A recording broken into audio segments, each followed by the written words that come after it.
Just got a message that said I can start whenever. Okay, ready?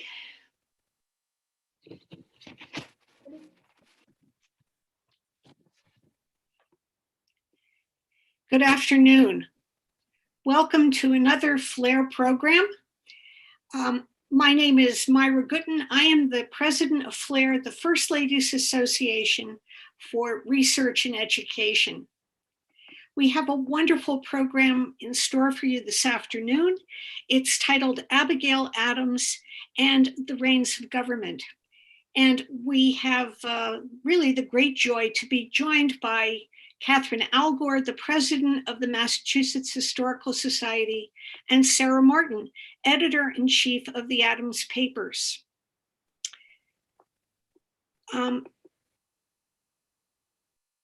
Before I begin, I'd like to thank the Massachusetts Historical Society for their lifetime institutional membership. I'd also like to thank our most recent lifetime institutional members, the Gerald R. Ford Presidential Foundation and the National First Ladies Library. And now to our two wonderful speakers this afternoon. Dr. Catherine Algor is president of the Massachusetts Historical Society. Previously, she had been the Nadine and Robert Scothheim Director of Education at the Huntington Library in San Marino, California, and a former professor of history and UC Presidential Chair at the University of California, Riverside. Dr. Algor attended Mount Holyoke College as a Francis Perkins Scholar and received her PhD with distinction from Yale University. She began her teaching career at Simmons College and has been a fellow at the Radcliffe Institute for Advanced Study and a visiting professor of history at Harvard University. Among her books are Parlor Politics, in which the ladies of Washington helped build a city and a government, and A Perfect Union, Dolly Madison and the Creation of the American Nation. Also, Dolly Madison, The Problem of National Unity. Dr. Sarah Martin is the manager of the Adams Papers editorial project at the Massachusetts Historical Society. Since its establishment in 1954, the Adams Papers has published nearly letterpress volumes of the diaries, letters, and other writings of the Adams family of Massachusetts. Currently, they publish two letterpress series, Adams Family Correspondence and the Papers of John Adams, and two digital editions, the Adams Papers Digital Edition and the John Quincy Adams Digital Diary. Dr. Martin also participates in a number of outreach activities at the Massachusetts Historical Society, including educational workshops and public lectures on the Adams family and the craft of historical editing. It is my great pleasure to present Catherine Algor in conversation with Sarah Martin.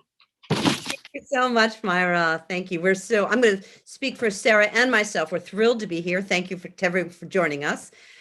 We're also thrilled because we get to talk about our favorite First Lady ever, Abigail Adams. Happy to do it at any day of the year, but today it's very special because it is Abigail's birthday. So with the topic of the reins of government, Sarah and I are going to divide our first half hour a little bit in half.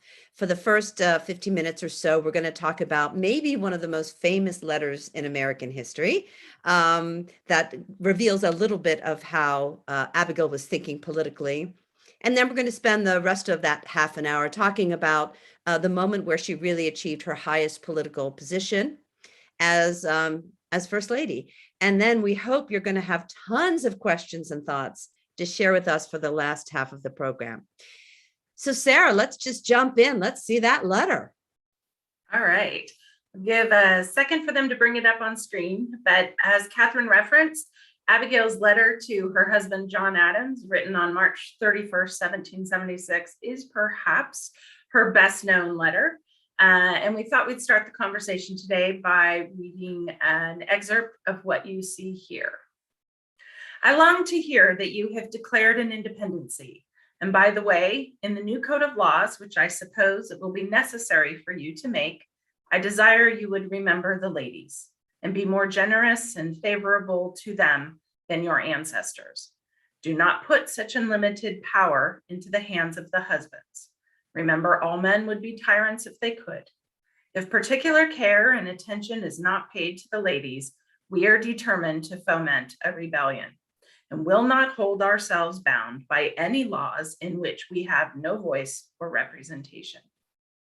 That your sex are naturally tyrannical is a truth so thoroughly established as to admit of no dispute. But such of you as wish to be happy willingly give up the harsh title of master for the more tender and endearing one of friend. Why then not put it out of the power of the vicious and the lawless to use us with cruelty and indignity with impunity? Men of sense in all ages abhor those customs which treat us only as the vassals of your sex. Regard us then as beings placed by Providence under your protection, and in imitation of the Supreme Being, make use of that power only for our happiness. Great, great. Boy, I have to tell you, even though we're not live here, it's so thrilling to see her handwriting, isn't it? And I'll I'll give a plug for the Massachusetts Historical Society. If you come see us on Boylston Street in Boston, we'll show you the letter. Sarah, give us a little context. The first thing that, of course, strikes me is the date of that letter, which is the spring of 1776, because we know what's going to happen around July 2nd of 1776. But can you talk a little bit about what's going on in Philadelphia at this moment and what's going on in Massachusetts? Sure. So John is in Philadelphia serving in the Continental Congress, and he's experiencing in the spring of 1776 a very different war than Abigail is, because Abigail is in the outskirts of Boston, and the locus of the fighting within the Revolutionary War in the spring of 1776 is Boston. And so she is kind of boots on the ground, experiencing that immediacy of war. Her correspondence for much of the past year has focused on those realities. She's talking about soldiers marching past their home. The dysentery epidemic that's rife within Boston spreads to the outer suburbs, and everyone in Abigail's household becomes sick. In the early months of 1776, the fighting is sort of reaching its climax. And she writes of hearing the cannons and the house is shaking, and sometimes she has to stop writing because it's too distracting, and her nerves are really just shot. And then on March 17th, 1776, the British evacuate Boston. And so the moment in which she writes this 2 weeks later is this kind of sigh of relief for her. And in other parts of the letter, and it really is a remarkable letter, even beyond these comments that we're going to focus on today, but she talks about kind of this, the phrase she uses is a gaiety of decor, this springtime that she wasn't really sure she would be able to experience. You know, she writes that the sun looks brighter and the birds are singing more melodiously. Nature is putting on a more cheerful expression. So there's really this like palpable relief as you read this letter. And what it means is she turns from kind of the realities of protecting her family and taking care of things in wartime to kind of exercising her intellect in thinking about revolutionary ideals. And I think that's what brings us to this point. And I'm excited to learn how you read this letter and talk about the point that Abigail's making here. Yeah, that's a great situation. And of course, John's in Philadelphia, and they're all figuring out what they're going to be doing when she says declare an independency. So I've taught this letter for years, and I can't speak for our learned audience, but when I taught it to students, I found that what they thought she was talking about were women's rights, and that sort of automatically meant to my modern students voting, because when we think of women's rights, we think of voting. And that's not quite right. Those are concerns, but they're from a century to come. That will be a 19th century concern. But in some ways, what Abigail Adams is really talking about is even more radical than the right to vote. And what she's alluding to in this letter is something called coverture. And this is a word I'm on a personal crusade, Sarah, for all Americans to learn what coverture means. And for those of you who are writing it down, it's like overture with a C. And coverture is a legal instrument that at the time of the American Revolution, American women, along with their English counterparts, because everybody's English at this point, were bound under this institution of coverture, which had been part of English law for centuries and had recently, that is in the 18th century, been codified under William Blackstone. That's for all the lawyers in the audience who know who Blackstone is. So what is coverture? Well, coverture held that no female person had a legal identity. So at birth, a female baby was covered by her father's identity, and then when she married, by her husband's. The husband and the wife became one, and that one was the husband. And as a symbol of the subsuming of identity, women took the last names of their husbands. So what does it mean to not have a legal identity or to subsume yours under a man? Well, because they didn't legally exist, married women could not make contracts or be sued, so they couldn't work or own anything. Married women, in fact, owned nothing, not even the clothes on their backs. They had no rights to their children, so that if a wife divorced a husband or vice versa, she would not see her children again. This idea of the husband's ownership extended to their bodies, so married women had no rights to their bodies. And that meant that a husband could have a claim to any wages generated by his wife's labor and to the fruits of her body, her children. That's why she had no ownership in her children. He also, under this law, had an absolute right to sexual access. Within marriage, a woman's consent was implied. So under the law, all sex-related activity, including rape, was legitimate. Now, his total mastery of this fellow human being stopped short, but just short of death. Of course, a man was not allowed to beat his wife to death, but he could beat her. Now, this is the law under coverture. And the truth is, the law doesn't always reflect real life. And something called equity practices, which was part of the legal system at the time, ensured that coverture on the ground was not as restrictive as the Black law letter indicated. So even though a woman could own nothing, men who wanted to pass their wealth through their daughters to grandchildren devised legal ways to keep money and property out of the hands of sons-in-law. And the demands of commerce and everyday life played their own parts. Though a woman could not make a contract, plenty of women did business and trade either on their own, in a legal exception called femme sole, or for absent husbands. Women often ran businesses alongside their mates, with the local community acting as monitors and enforcer. And we must assume, though husbands had a right to marital relations at will, that there was a great deal of negotiation around sex. And that is what Abigail Adams is talking about in this most famous of her letters. So she references, just to go back to your reading, when she talks about she references the long standing nature of coverture when she says, be more generous and favorable to them, meaning the present day ladies, than your ancestors. She's referring to this centuries long legal instrument. And she understands the corruption of absolute power as clearly as any of the revolutionary theorists of the time. Do not put such unlimited power into the hands of the husbands. Remember, all men would be tyrants if they could. There's even, Sarah, a really interesting moment where she very obliquely refers to the shame of marital rape and physical abuse when she proposed, why not then put it out of the power of the vicious and lawless to use us with cruelty and indignity with impunity. Men of sense of all ages abhor those customs which treat us only as the vassal of your sex. And the clue is in the 18th century, meanings and connotations of words like vicious. So for us, vicious just means really mean, and vassals, we don't even have a context for that, but that implies a kind of either physical or sexual abuse.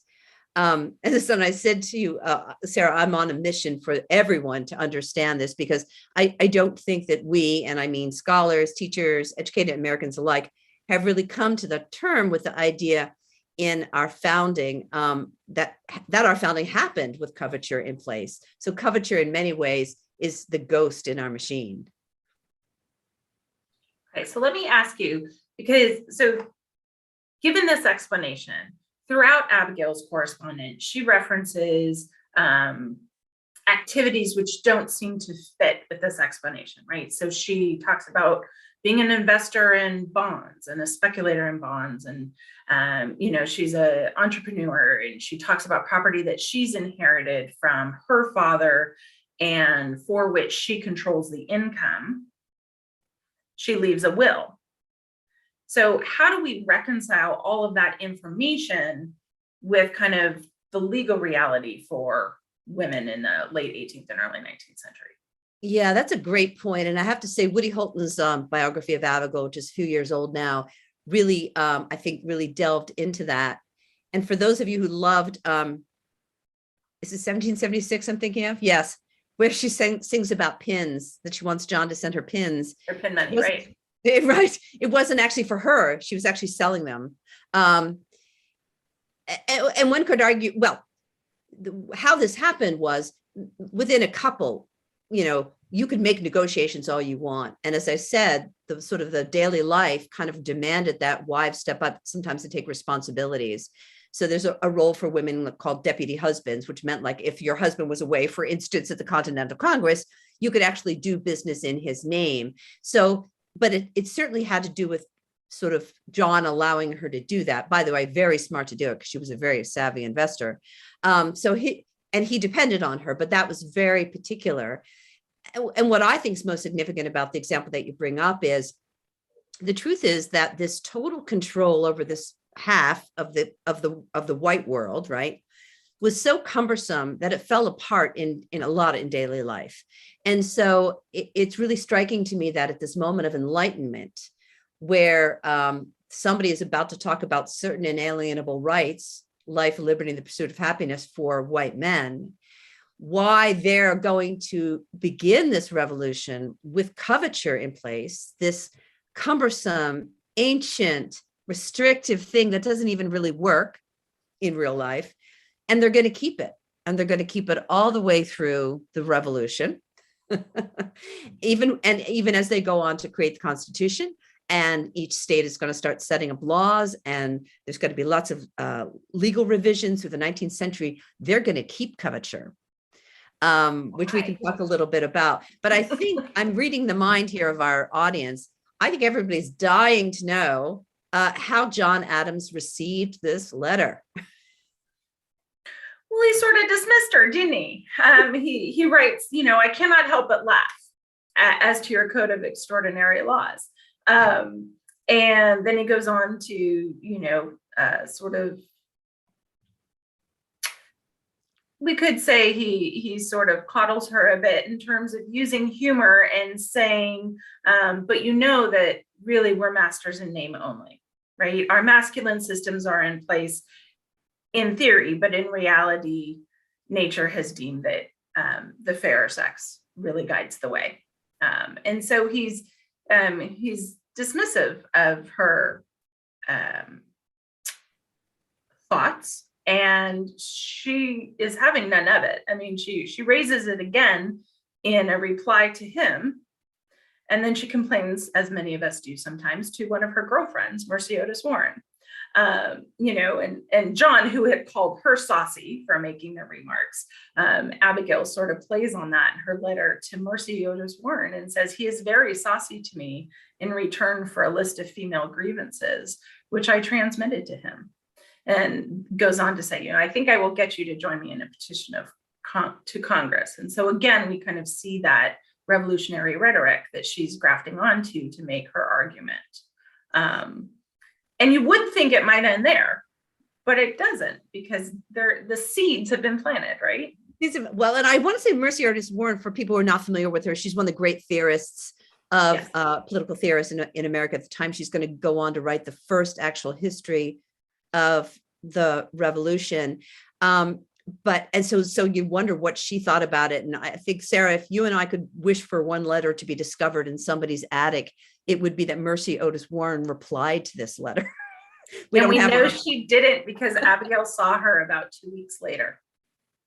And so we assume that the conversation took place in person. In person, damn it. I know, to be a fly on the wall of that conversation. I know. But back to your back to your coach, and the seeds have been planted, right? So we have John Adams basically dismissing it. You were very tactful, Sarah. He actually makes a little bit of a dirty joke. He talks about the despotism of the petticoat, yes, which we could go into. But you're right, the seeds were planted. So only a few months after this exchange, so this is, I think, in June, right? I think in June of 1776. So now we're getting closer to this moment where the Continental Congress is going to declare an independence. They're going to craft the Declaration of Independence. He writes to a man named James Sullivan, who is a formidable intellect in the Continental Congress. And this letter is so revealing. So in this letter to Sullivan, John seesaws back and forth in a rhetorical dialogue. So it's almost like he's using him as a sounding board. And I'm going to do some quotes, and I'm going to go fast in them because you're going to see that it's really going back and forth. So he writes to Sullivan, he writes, in theory, the only moral foundation of government is the consent of the people. Okay. But to what extent shall we carry this principle? Shall we say that every individual of the community, old and young, male and female, as well as rich and poor, must consent expressly to every act of legislation? No, you will say, this is impossible. How then does the right arise in the majority to govern the minority against their will?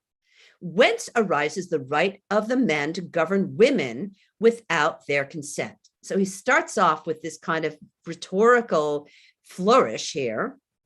And I'm not going to quote from this letter. It's very long, very complicated. You're welcome, audience. Because mostly John Adams is he's struggling to form a coherent argument. At some points, he seems to be arguing with himself and losing. But why exclude women? You will say because their delicacy renders them unfit for practice and experience in the great business of life and the hardy enterprises of war, as well as the arduous cares of state. Besides, their attention is so much engaged with the necessary nurture of their children that nature has made them fittest for domestic cares. But he says that same reasoning could apply to the general body of men who don't have any property and also don't know what's really going on in public affairs and very dependent on other men to have a will of their own. So at this point, I think John almost gets too close to a line of logic that was too scary, and he basically drops it. And he goes on and he finishes up with the letter talking about this idea of white men and little men of property and women property. And somehow by the end of the letter, he can class propertyless men with women and children as fundamentally unfit for suffrage. So in the end, in spite of these concerns planted by Abigail, John just throws in the towel. Women cannot be given political equality because they just can't. And it takes a lot to befuddle the verbose John Adams, which really testifies, I think, to what they call the woman problem and the contested nature of revolution. So why do you think it is that he couldn't wrap his head around it? Like what's that kind of underlying concept then that they're struggling with in this period? It was just so revolutionary. It was too much. It was too radical. And then the question, if I can make the question sort of bigger, and then probably we should switch topics a little bit because the question is even bigger, which is then there's going to be a revolutionary war. And white women of the middling and lower middling and upper classes are going to step up like nobody's business. They're going to help win this war.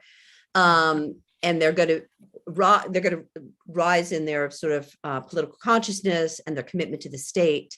That's the moment where the founders could have turned and said, let's at least amend coverture, if not get rid of it, as we create this brand new world. The world turned upside down, the world created anew. Why don't they do it then?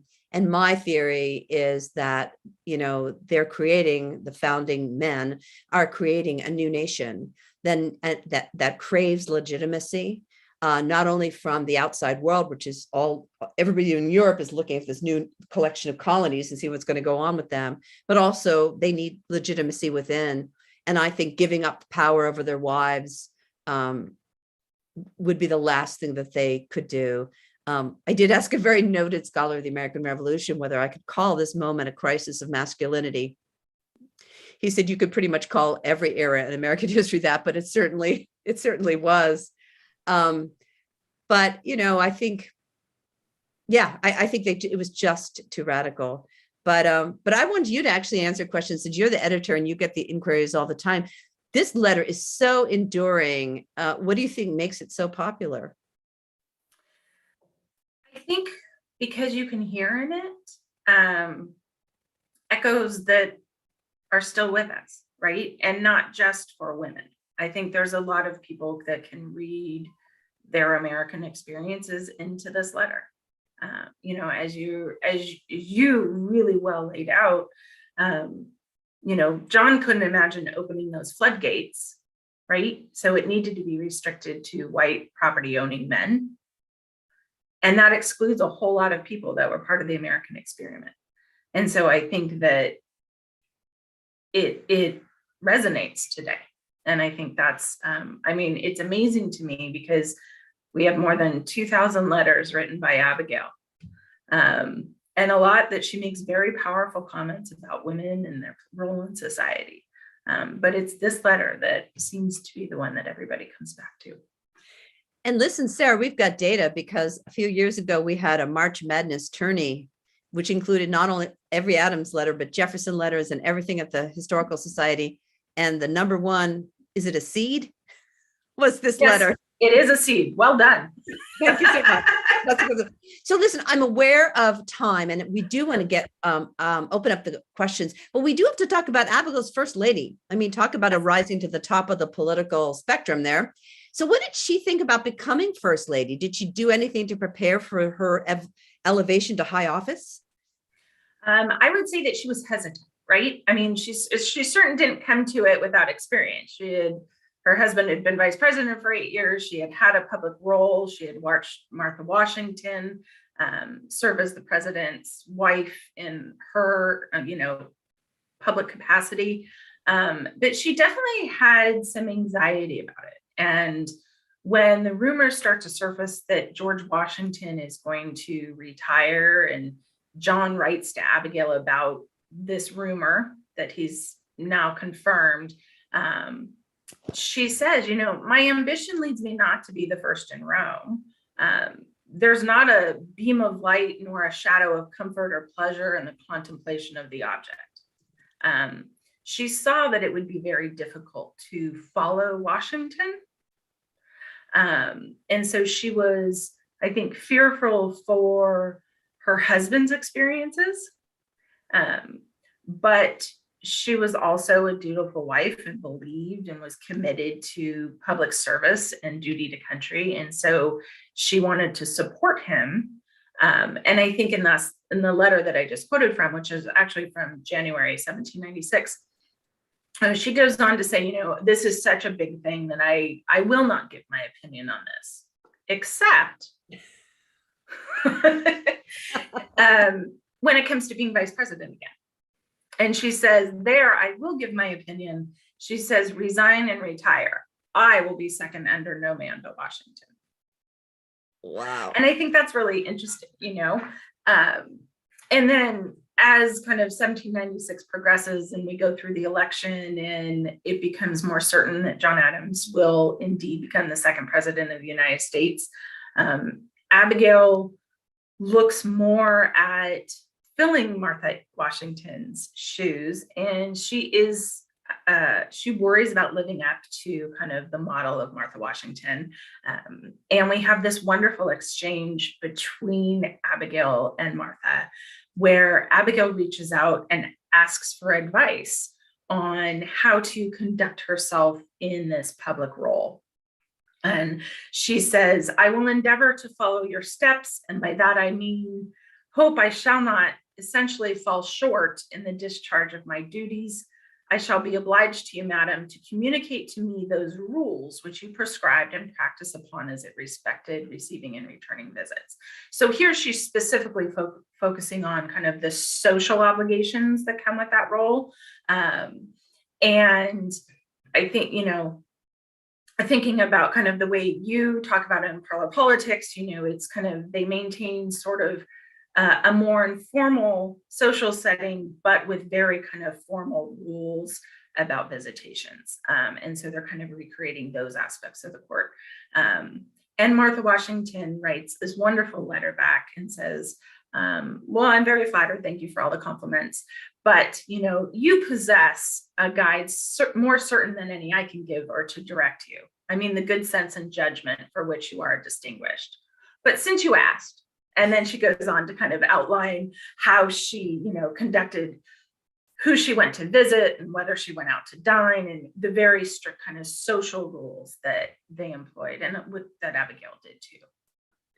I write about the first lady after Abigail, which is Dolly Madison, who was a very particular character, very visible. And so when first ladies scholars, we ask ourselves, how does our first lady use their role as the president's wife? And Dolly Madison had her own style, and it was very visible.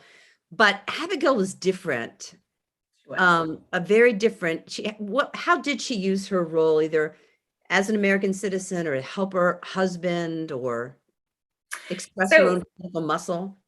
I think Abigail was, I don't want to liken her to a marionette, but I kind of think that she's moving some strings behind the scenes, right? And that's where she's comfortable. Yeah. And she's operating in the world that she knows, which is using her friendship and family networks, which are maintained through correspondence and have been for a number of years, to do what she can to influence public opinion, to serve as John Adams's intermediary, right? And that intermediary function worked both ways. I mean, certainly people who know that she has the ear of the president are writing to her because they think that they will find better favor with their passionate requests if they're going to her.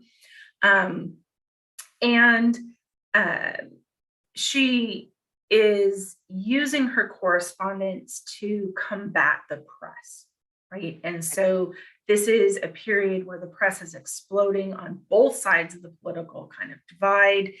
And Abigail is taking the information that she has as an insider, right? She has the ear of the president. She is his chief advisor.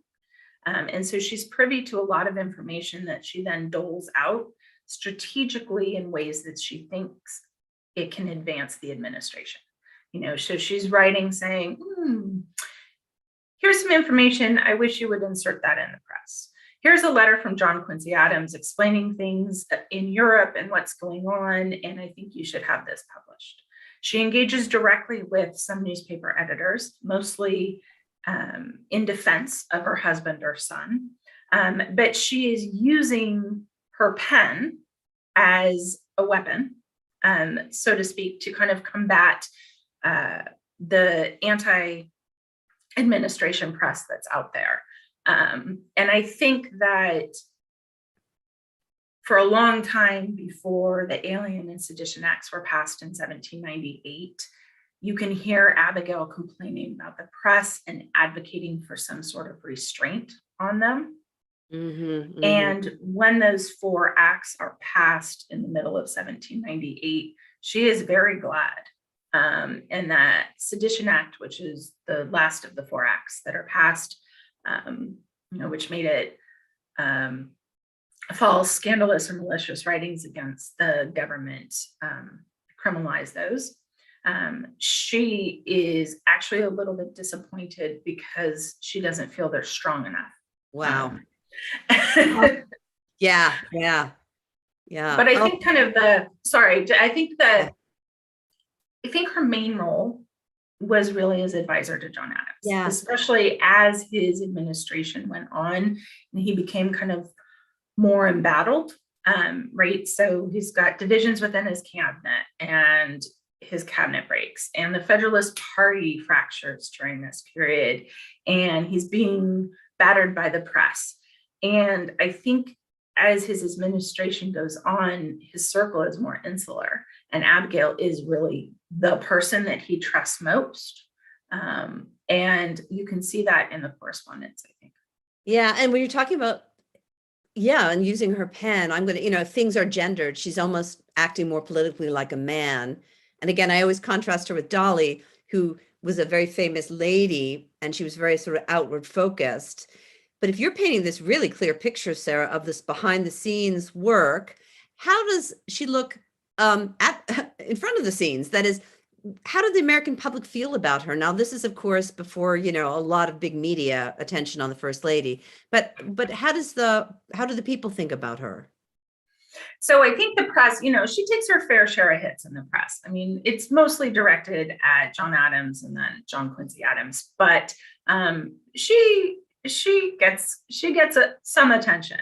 And I think kind of my favorite anecdote is Abigail gets very sick during John Adams's administration, and she stays in Quincy for a long time. And so she misses the session in 1799. And that's when John Adams, after the break with France following the XYZ affair, and after he has advocated for increased kind of military readiness, and people think that the United States is going to war.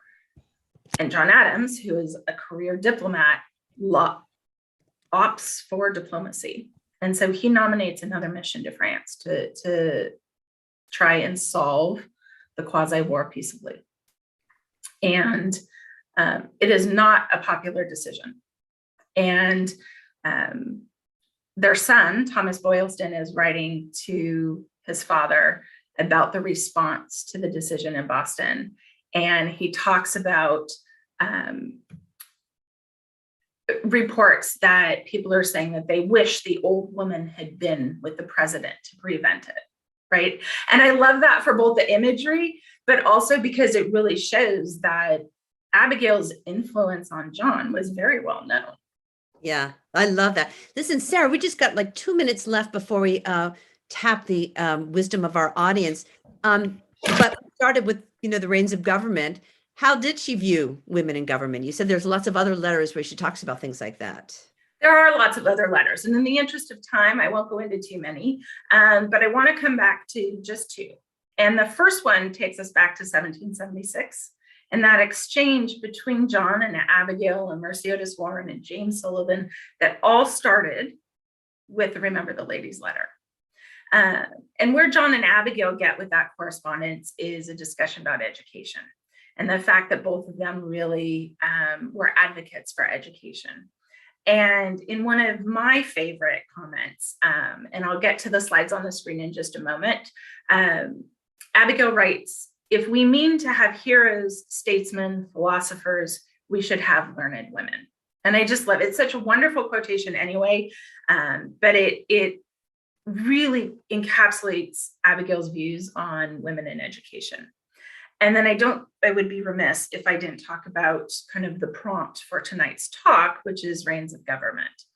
And this comes from a letter that Abigail writes to her sister, Elizabeth Smith Shaw Peabody, while Abigail is serving as First Lady. And she has sent a book to her niece. But she writes that she hadn't really looked thoroughly at the book before she purchased it. And there's some bits in it that she doesn't agree with, and that her sister will know which bits they are when she gets to them. And Abigail writes, "I will never consent to have our sex considered in an inferior point of light. Let each planet shine in their own orbit. God and nature designed it so. If man is Lord, woman is lordess. That is what I contend for. And if a woman does not hold the reins of government, I see no reason for her not judging how they are conducted." Ah, lovely. Well, listen, you're already showing us some letters here that we talked about tonight. And as we transition to Myra, we'll just show a few of these little letters so you people can see some handwriting as well. But we're turning it over to you, Myra. Thank you for that wonderful discussion. I learned all about coverture, which honestly I had not known about. So wonderful for that. A question. Oh, and let me ask our audience, please put your questions into the chat so that we can bring them up with Catherine and Sarah. But my question right now, Sarah, is to you, and I think maybe you answered it in part, but when people inquire about some of the correspondence of Abigail Adams, are there any other letters in particular that they want to see or that you would point out to them? Oh, that's such a good question. And it's so hard to answer because there's so many letters, right? We have more than 2,000 extant written by Abigail. So that doesn't take into account all the letters to her. So I think the short answer is it depends what you're interested in. And that's the amazing thing about the Adams papers is the mandate that existed within the family to preserve their writings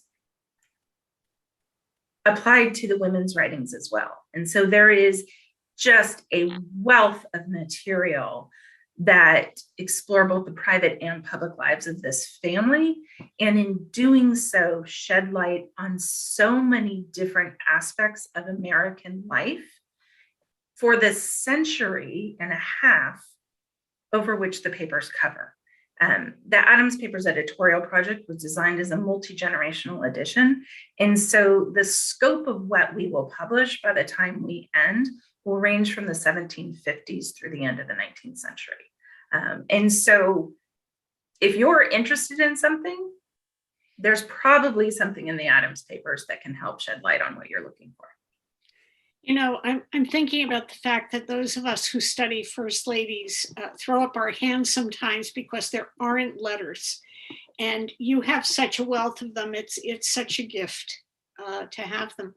And listen, I got to put a plug in for my second favorite first lady. Well, Dolly, maybe, but of course, this includes Louisa Catherine Johnson Adams, the wife and political partner of John Quincy Adams. And we have, of course, her rich correspondence, as well as we call them fragments, but they're really long autobiographical fragments. So a couple times she's writing her autobiography. So I got to throw in a plug for Louisa Catherine. Definitely. Absolutely. Okay, a question from our audience. Many early first ladies and presidents, such as the Washingtons, burned their letters. Why did the Adams family decide to preserve theirs? Can I take this one, Catherine? Yeah. So actually, in 1776, when John is at the Continental Congress, he writes this wonderful letter to Abigail that early June, actually. And he says he's reflecting on the experiences he's going through. And he says, you know, for all the years that I've been writing letters, I haven't been keeping a record of them. And I'm going to start doing that. And he goes out and he purchases a letter book. And he says, from this point forward, I'll keep a record of my correspondence. And he does that. And it becomes this kind of mantra within the family of the generations. And so they kept things. But one little aside, the letter that Catherine mentioned from John Adams to James Sullivan, where he's working through some of these ideas that Abigail raises in the Remember the Ladies letter, that is the very first letter in the very first letter book that John Adams kept. Wow. Because I want to say, not only did they not burn them, they made sure you saw them. Yes, because subsequent generations of the family published them, right? Yeah. John and Abigail's grandson, Charles Francis Adams, was the first publisher of the family letters. And their granddaughter, Caroline Amelia Smith DeWin, also published some of their letters in the mid-19th century. And the same impulse, by the way, I would say also caused them to be inveterate diary writers. Yes. So I think John Quincy Adams is it the longest diary of a person in the century? Longest continuous record. Yeah. It spans almost 70 years. Yeah. Wow. I know. Impressive. Catherine, earlier on, you referred to the woman problem. Yes. Would you elucidate a little bit? Could you go into some detail for us? Sure. So the woman problem was a phrase that they used, and it really meant the problem of women in the polity, because no one knows exactly what to do with them in this sort of enlightenment. And the reason that I often refer to it or bring it up is we used to think, in the same way we used to think that the founders, we couldn't go back and ask the founders about issues of race and slavery because, quote, they didn't know any better. Of course, over the last 35 years, we find out they do talk about this. They do worry this, and when they seem to be ignoring it, it's not because they don't know it's there. They just need to ignore it. And that is the same thing about what we would call feminism, but women's rights. So the fact that nothing happens with coverture, that they go into the shiny machine of the nation with this big clunky thing in place. We thought for a long time in early scholarship that it's just they couldn't imagine it.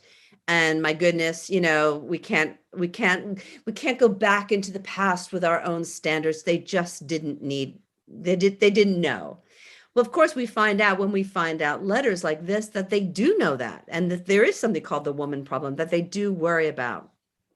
And a great way to kind of look at the difference between silence and ignoring is when you look at what happened with loyalist properties after the American Revolution. So in the American Revolution, the rule about loyalists was simple. If you fled the colonies and went back to England, your property got seized. That was one of the deals, and that meant your heirs could not inherit the property. Well, it turns out some of the property actually came to the heirs through the woman. And so the question was, when a woman who under coverture had to follow her husband back to England, was she making a political statement or was she just following coverture?